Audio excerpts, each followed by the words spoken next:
this, and this is going to be a little different. This isn't necessarily what I wanted to do tonight.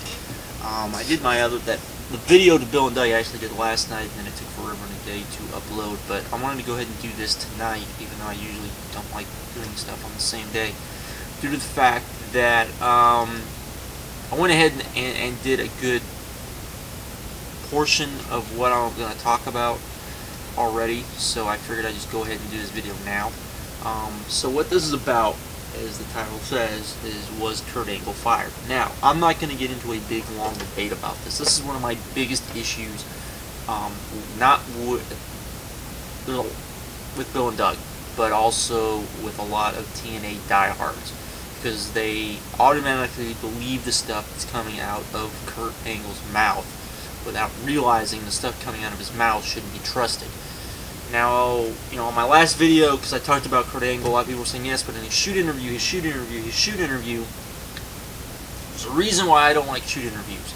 There's a reason why Ring of Death, in my opinion, is a very flawed book, because he took a lot of, the writer, the author, took a lot of information from shoot interviews. Shoot interviews cannot be trusted, because they're usually one you know, viewpoint of issues, and often the guys doing the interviews don't do a good enough job of pressing people about the truth, about if they say something that's like, well, that's not what people normally heard, why people heard this and not that, you know, that sort of thing.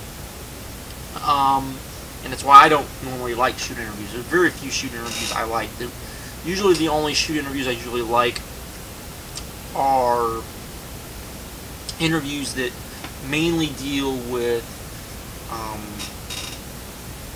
the history of the business, not so much the backstage politics of the business, because it's all hearsay, and what one guy says, you know, can't be, you know, you're dealing with only one side of the story.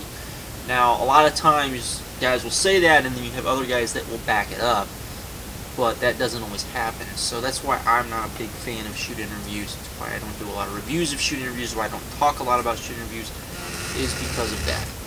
But I don't think you can, so throw that out of the window. That said, you know, I've always said, you know, the thing is that when Kurt Angle left, well, we'll say left, for whatever reasons, fired, whatever reasons, I'll leave it up to your opinion. WWE, it wasn't like it was an overnight thing. It was something that had been building up for a long time. Yes, it was shocking that they let him go, because it did seem out of the blue, but it wasn't like a true shock of why they let him go.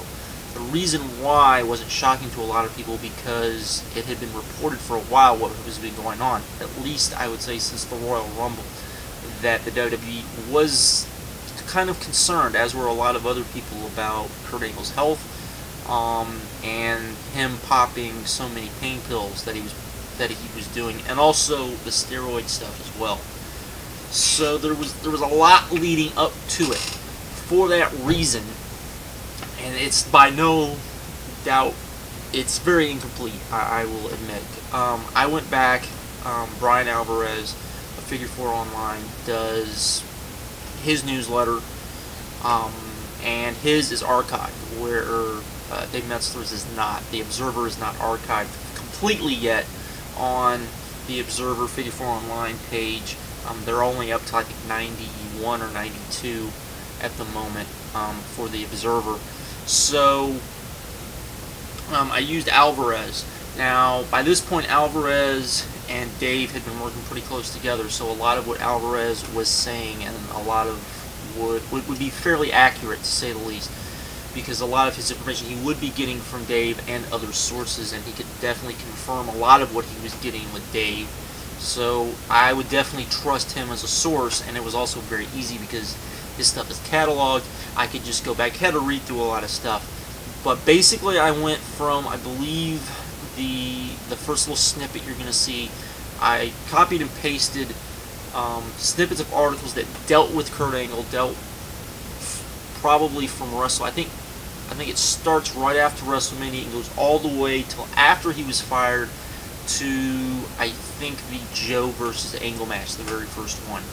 I think it goes all the way to that point. And so you can hear, you know, you can hear Brian comment, or at least read his comments online. Interviews that he did, that Kurt did, and also his views and what he knew about what was going on, particularly when he was let go, when TNA hired him. That's where really the meat of everything really is. I think if you read through that, you will at least see that the stuff that Kurt says should not be trusted. You should not believe it, because a lot of it is delusional. Kurt has, particularly during that period of time, was very delusional by a lot of accounts. And so, for that reason, I compiled a lot of this information. I posted it up on Jared Morvirus's message board. I'll have a link in the description so you all can see it, and you can read it and you can decide for yourself. But at least people will have the information. It's not complete by any stretch of the imagination. There's a lot of stuff that I wasn't able to add because I'm only being able to get it from one source. There's, like I said, there's stuff from probably after the Royal Rumble of 2006 where, you know, he had family that was worried about him, friends that were worried about him, particularly with his steroid usage, not so much the painkiller usage, though that became more apparent later.